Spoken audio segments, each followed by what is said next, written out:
সারেগামাপা সারেগামাপা গানে গানে তোমার মনে।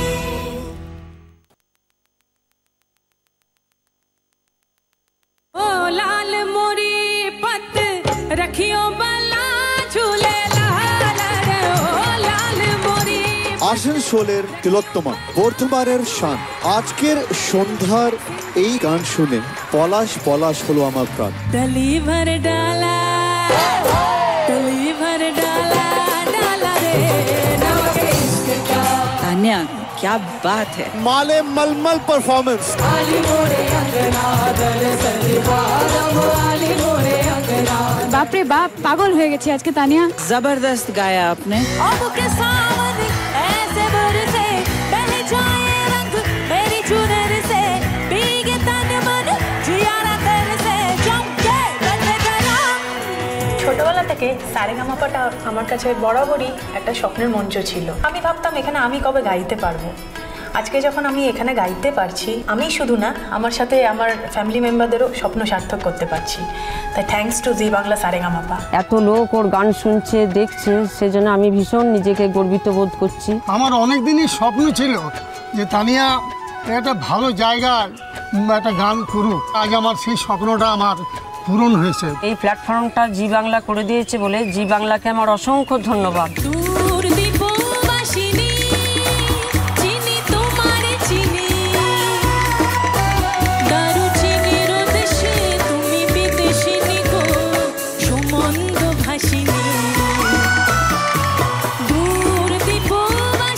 গানটা ছোট থেকেই আমার কাছে একটা নেশার মতন। আমি যখন সুর বুঝতামও না, তখন যেমন গুনগুন করে গাইবার চেষ্টা করতাম, সে জিনিসটা কি ধরবার চেষ্টা করতাম। যত দিন বেড়েছে তত ভাবতে থেকেছি যে গানটা আমার কাছে কি। আমি নিজেকে প্রশ্ন করতাম। আমি পরে চিন্তা করে দেখি যে জিনিসটা ছাড়া আমি থাকতে পারবো না, যে জিনিসটা ছাড়া আমার জীবন অসম্ভব, সেই জিনিসটাই আমার জীবনে গান।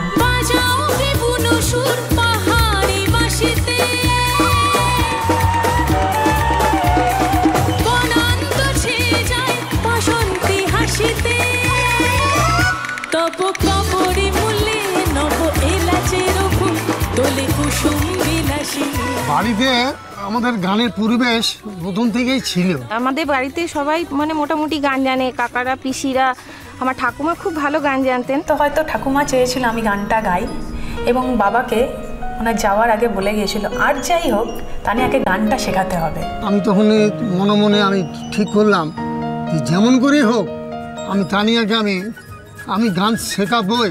সেই থেকেই আমার বাবার হাত ধরে মিউজিক্যাল জার্নিটা শুরু হয়। না বলে এসেছি তা বলে ভেবো না, না বলে বিদায় নেব, চলে যায় যদি যেন হই নদী সাগরে হারিয়ে যাব। আজকে যদি ঠাকুমা থাকতো তাহলে খুব খুশি হতেন যে এত বড় স্টেজে আমি গাইতে পারছি। জি বাংলার সারেগামার মতো এত বড় একটা প্ল্যাটফর্মে তানিয়া যখন সুযোগ পেয়েছে, তখন এই বারবার এই মায়ের কথা মনে পড়ছে যে মায়ের স্বপ্নটা যেন সার্থক হয়েছে।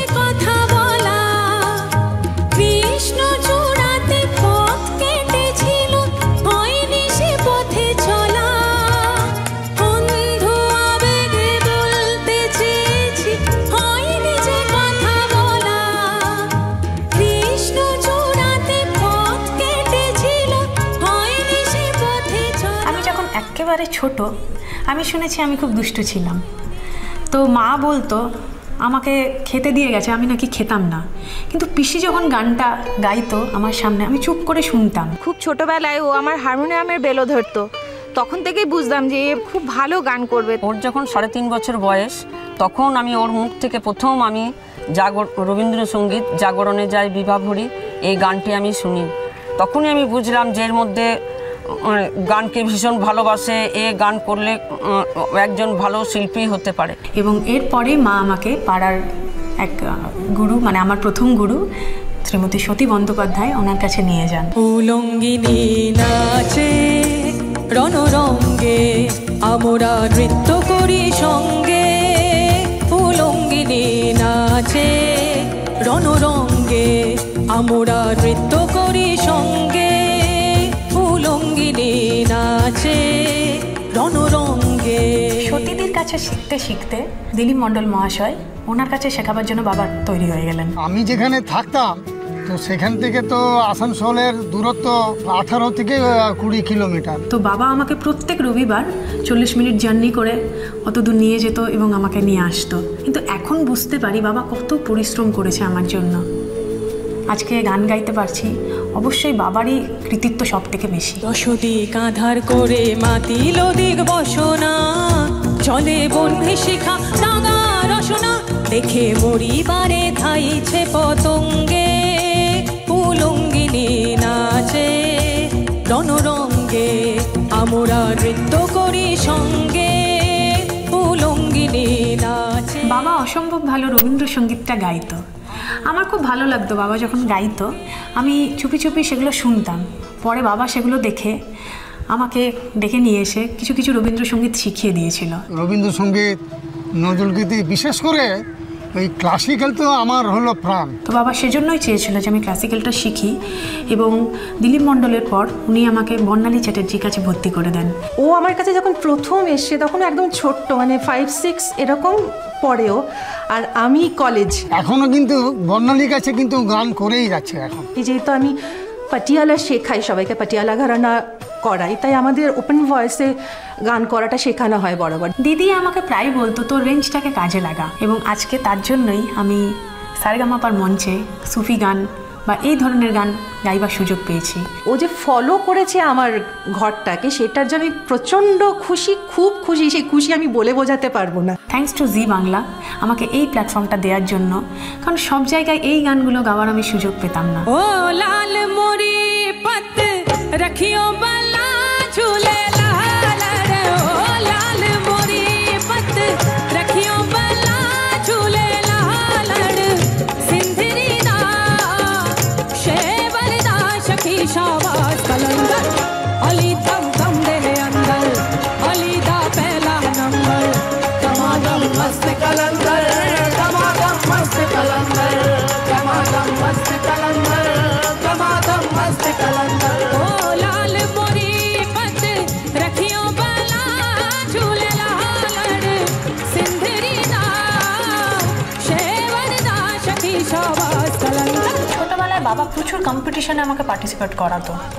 তো সেখানে যখন ফার্স্ট সেকেন্ড হতাম, বাবার মতন আনন্দ পেতে ওই যে মুখটা, সেই মুখটা আজও আমার মনে পড়ে এবং এখনো পর্যন্ত আনন্দ হয় এবং গায়ে কাঁটা দেয় ভাবলে। তানিয়ার গান সবাই শুনুক, এটা আমার খুবই ইচ্ছে ছিল। তাই যেখানে ওর ডাক আসতো ওকে আমি সঙ্গে সঙ্গে নিয়ে যেতাম। যেমন ধরুন বর্ধমান, দুর্গাপুর, বীরভূম, বাঁকুড়া, আলিপুরদুয়ার, কুচবিহার, এইসব জায়গাগুলো বাবার হাত ধরে আমার যাওয়া শুরু হলো। নিজের অসুস্থতা বা বয়স হয়ে যাওয়া এগুলো বাবা কিছু মানতো না, জাস্ট আমি যাতে গাইতে পারি সেই দিকটা বাবা নজর দিত। ওর জন্য আমার যদি মানে মানে রাতের পর রাত আমার কষ্ট করতে হতো, তাও আমি করতাম যে না, লোকে গান শুনো। এরপর আস্তে আস্তে আমি অনেক ইন্টার কলেজ কম্পিটিশনে নাম দিতে শুরু করি। আস্তে আস্তে ন্যাশনাল লেভেলের কম্পিটিশনে পার্টিসিপেট করতে লাগলাম। ন্যাশনাল স্কলারশিপের জন্য আমি ভোপাল গেছি। আমি আরেকটা ন্যাশনাল কম্পিটিশনে বাপি লাহিড়ীজির কাছ থেকে একটা অ্যাচিভমেন্ট পেয়েছিলাম। উনি নিজের চেন খুলে আমাকে পরিয়ে দিয়েছিলেন এবং প্লেব্যাক করার একটা সুযোগ দিয়েছিলেন আমাকে। আস্তে আস্তে অনেক দিন গেছে, অনেক মুহূর্ত কাটিয়েছি এবং সেরা মুহূর্ত পেয়েছি জীবনে, রেকর্ডিং করেছি। কিন্তু আজকে যখন আমি সারেগামাপার মঞ্চে গাইতে পাচ্ছি, যার অবদান সব থেকে বেশি তিনি হলেন আমার বাবা। পাগলা হাওয়ার বাদল দিনে পাগল আমার মন জেগে ওঠে, চেনা সোনার কোন বাইরে, যেখানে পথ নাই নাই রে, সেখানে অকারণে যাই ছুটে। পাগলা হাওয়ার বাদল দিনে পাগল আমার মন জেগে ওঠে। আমি বরাবরই হিন্দি গান বা সুফি টাইপ গান গাইতে খুব ভালোবাসি। বাংলা গানের প্রতি আমার বরাবরই একটা ভীতি ছিল, কিন্তু ইউনিভার্সিটি মানে রবীন্দ্রভারতীতে পড়ার সময় থেকে আমার জীবনের এক গুরুত্বপূর্ণ মানুষকে আমি কাছে পাই। তিনি হলেন আমার আরেক গুরু গৌতম ঘোষাল, এবং আজকে যদি আমি বাংলা গানটা একটু গাইতে পারি সেটা আমার দাদার জন্য। ঘরের মুখে আর কি রে, কোনো দিন সে যাবে ফিরে, যাবে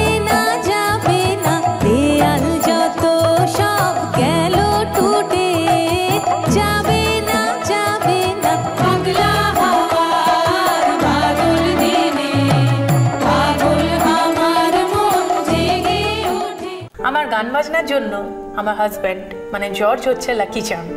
আমি ভীষণ লাকি যে ওকে আমার লাইফে আমি পেয়েছি। ওই গান বাজনাটি আরও অনেক দূরে যাক, অনেক এগোক। ওর মনে অনেক স্বপ্ন আছে যে ও যাতে একটা ভালো প্লেব্যাক সিঙ্গার হতে পারে। তো এই প্ল্যাটফর্মটা যদি ওকে হেল্প করে, আগামী দিনে যদি ওই পজিশনটা যেতে পারে, তাহলে আমার থেকে বেশি তো হ্যাপি আর কি হবে না। Ultimate husband is the best friend. चरणों में जो ना जगह पाऊं जी मैं, चरणों में जो ना जगह पाऊं जी मैं, तो मेरा जीना ही बेकार है, ऐसा मेरा प्यार है, ऐसा मेरा प्यार है। ওর সাথে অদ্ভুতভাবে আমার দেখাটা হয়েছিল, সেটা 9 বছর আগে। ওর বন্ধুর কাছে আমি ওর নাম শুনেছিলাম। তার কিছুদিন পরই আমার কলেজের অনুষ্ঠানে ওর সাথে আমার আলাপ হয়। আমি ওদের কলেজে সিনথেসাইজার প্লে করতে যাই, ওই সময় ওর গান শুনি, আর গান শুনে ফার্স্ট অ্যাট্রাকশানে আমার ওর প্রেমে পড়ে যাই। ওইভাবে আমাদের ওখান থেকে জার্নি শুরু হয়।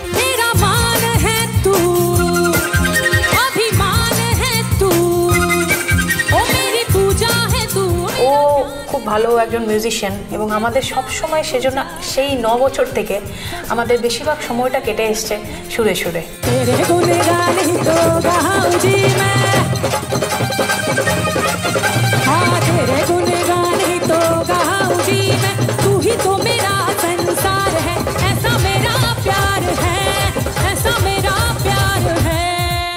এরপর কোইন্সিডেন্টলি ওর দিদির সাথে আমি একটা শো করতে যাই, সেখানে আমার ওর দিদির সাথে পরিচয়। সেখানে প্রথম দেখাতেই আমার ওকে ভালো লাগে প্রচণ্ড, আর ওর গান তো বলার কথা নাই। দিদি ঘরে এসে বলে, জানো অমুক মেয়েটাকেই মনে হয় আমার ভাই পছন্দ করে।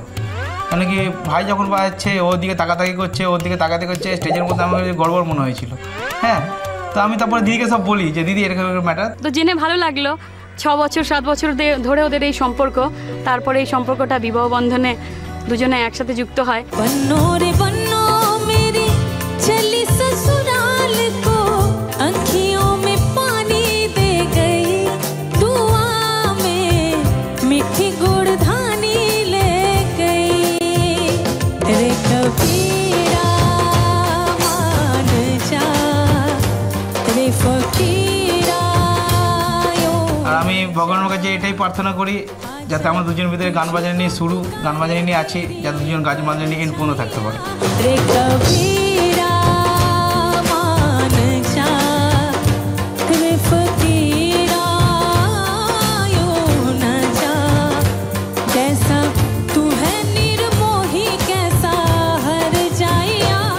আমি খুব লাকি যে এরকম একটা শ্বশুরবাড়ি আমি পেয়েছি।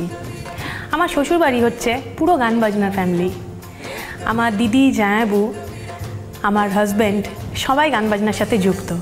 তো গান বাজনার জন্য সাপোর্টটা আমি ফুল ফর্মে পাই। তানিয়া যখন বৌভাতের পরের দিন রেওয়াজ করতে বসেছে ওর ঘরে, ওইটা দেখে আমার খুব ভাল লেগেছে। তখন থেকে আমি ঠিক করে নিয়েছি যে তানিয়ার এবার থেকে রেওয়াজের দায়িত্ব আমি নেব। যখন সকালবেলা উঠে যখন ও 5টার সময় উঠে রেওয়াজ টেওয়াজ করে, তখন সকলের ঘুমটুম ভেঙে যায় এবং তখন যা পরিবেশটা ঘরে থাকে তো মন তখন একদম পুরো ভরে ওঠে। তানিয়ার গান শুনে প্রত্যেকে বাড়ির লোক আনন্দিত হয়, তারা তানিয়াকে প্রচণ্ড বেশি উৎসাহিত করে, আমারও ভালো লাগে। ও আবদার করে বলো, বাবা আমি তো রেওয়াজ করে উঠলাম, তুমি আমাকে একটু চা করে খাওয়া। আর চা করে খাওয়াবো, বলছে না একটু আবদার করে। আলাম না, তুমি কি কেমন হবে? ওই যে তোমাকে এক ঘুষি মেরে দেবো, কিন্তু তোমাকে আমাকে এক ঘুষি মেরে দেবে, মানে এমনভাবে করে যেন আমার মেয়ে যেরকম করে করে সেম ওইভাবে আবদারগুলো আমাকে করে। अब के सावन ऐसे बरसे बह जाए रंग मेरी चुनर से, अब के सावन ऐसे बरसे बह जाए रंग मेरी चुनर से, भीगे तन मन जियारा तरसे, चमके बरसे जरा रुत सावन की घटा सावन की घटा सावन की ऐसे चमके बरसे। শাশুড়ির ইচ্ছে ছিল যে সারেগামাপার মঞ্চে যাই, এবং আমি ভাবতাম এটা পারবো কি পারবো না, আমি কিভাবে গাইবো কি গাইতে পারবো না, এই ভয়টা সত্যি শাশুড়ি কাটিয়ে দিয়েছিল। টিভিতে যখন দেখলাম সারেগামাপায়ের অডিশন হচ্ছে, তানিয়াকে বললাম, তানিয়া তুমি অডিশনে নাম দাও, আমার খুব ভাল লাগে এই রিয়েলিটি শোগুলো। যখন খবর আসলো যে জি বাংলা সারেগামাপায় আমার মেয়ে মানে বৌমা তানিয়া চান্স পেয়েছে, সেই দিন থেকে যে কি আনন্দ লাগছিল, মন ভরা আনন্দে আমি রাত্রেবেলায় ঘুমাইনি যে তানিয়া আমার জি বাংলার সারেগামাতে চান্স পেয়েছে। छाप तिलक सब छीन नीरे मुझसे नैना मिलाई के छाप तिलक सब छीनी रे मुझसे नैना मिलाई के छाप तिलक सब छीनी रे मुझसे नैना मिलाई के। সারেগামাপার মঞ্চে আমি যে এই প্ল্যাটফর্মে গাইছি, এখানে আমাকে দেখে সব থেকে বেশি খুশি হচ্ছে বাবান, আমার ছেলে। তানির অন্তঃপ্রাণ হচ্ছে এই বাবান। ও অ্যাকচুয়ালি আমার ননদের ছেলে, কিন্তু আমার কাছে যেহেতু থাকে ও আমারই ছেলে। স্নান করানো, স্কুলে পাঠানো, খাওয়া, ইভেন ও নিজে যে গানটা করে ওকে সেই গানটা তুলা করে। জানি না আজকে 5 মাস ও কি রেয়াজ করছে, কি শিখছে কিনা, আমার নিজের খুব চিন্তা হয়। তানিমা তুমি যে ঘরে নেই, আমি তোমাকে খুব মিস করছি। गली भर डाला गली भर डाला डाला रे नमक इश्क का है तेरे इश्क का जवाब लगा लगा रे नमक इश्क का है तेरे इश्क का मलम से मांगा मांगा रे मलम से मांगा रे मलम से मांगा मांगा रे नमक इश्क का तेरे इश्क का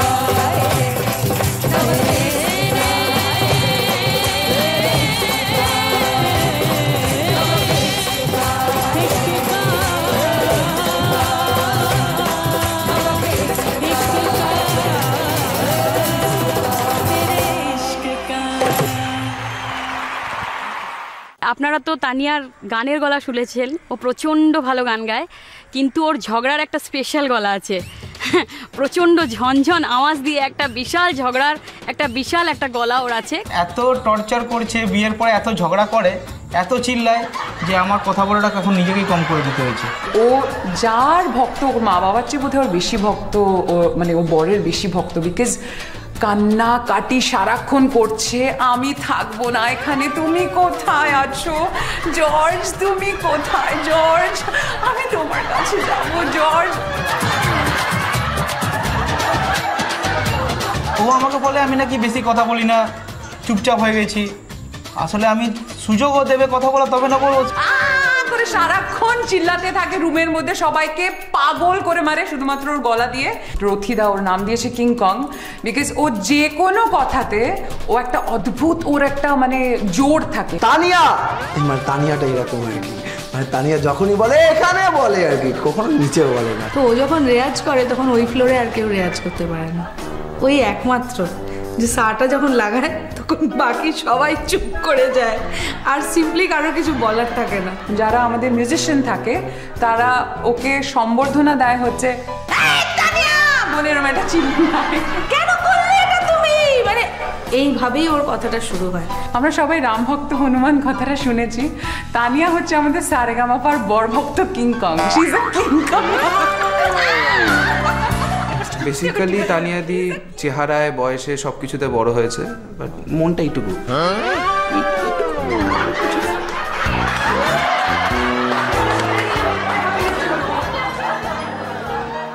আমার ফ্যামিলি থেকে অনেক দিন পর এতটা দূরে আছি, কিন্তু এরা বুঝতে দেয় না, এত ভালো একটা বন্ডিং হয়ে গেছে, আমরা এমন ফ্যামিলির মতন থাকি, একসাথে গান বাজনা করি, সারাক্ষণ ওদের সাথে কাটে, তো খুব ভালো একটা রিলেশনও হয়ে গেছে ওদের সাথে। पान खाए सैया हमारो सावली सूरतिया होठ लाल लाल होए होए मलमल का कुर्ता मलमल की कुर्ते पे छींट लाल लाल पान खाए सैया हमारो। আমি সব সময় চাই যে তানিয়া যেন আরো অনেক উপরে যায়, অনেক উপরে যেন গান গাওয়ার সুযোগ পায়, যেন সবাই ওর গান শুনে যেন ভীষণ আনন্দ পায়, আর সারা বিশ্বে যেন ওর গান ছড়িয়ে পড়ে। আমি ভগবানের কাছে এইটাই প্রার্থনা করি। এখনও আমি ওরকম এই পর্যায়ে কারোর গান শুনতে পাইনি, যে পর্যায়ে ও ছবি গান গেয়ে তার সুনাম অর্জন করছে। আমি এইটুকু বলতে চাই যে আরও বড় হোক এবং ভালোভাবে গিয়ে তার নিজে ভালোভাবে প্রতিষ্ঠিত হোক। একজন শিল্পী হতে গেলে যে যে গুণগুলো দরকার প্রত্যেকটা আমি ওর মধ্যে খুঁজে পাই। একজন শিল্পী যেমন বড় মনের মানুষ হতে হয়, ওর মনটা কিন্তু ভীষণ বড়। তো এটাই আমাদের প্রার্থনা বারবার করে, যে খুব বড় বড় আরও অনেক বড় হয়, ও নিজেকে খুব ভালোভাবে ওজন মেলে ধরতে পারে। প্ল্যাটফর্মটা পাওয়ার পরেও নিজেকে যে প্রুভ করতে পারছে, আরও বেশি প্রুভ করুক, আরও বেশি উপরে যাক, এটাই চাই আমি ভগবানের কাছে যাতে একটা বেটার পজিশনে যেতে পারে। Tanima, best of luck. সারেগামাপার মঞ্চে আমি অনেক কিছু শিখতে পেরেছি, কিন্তু সবথেকে বড় যে দামি জিনিসটা আমি জানতে পেরেছি সেটা হচ্ছে আমার গান গাওয়ার উদ্দেশ্যকে আমি এখানে এসে ধরতে পেরেছি।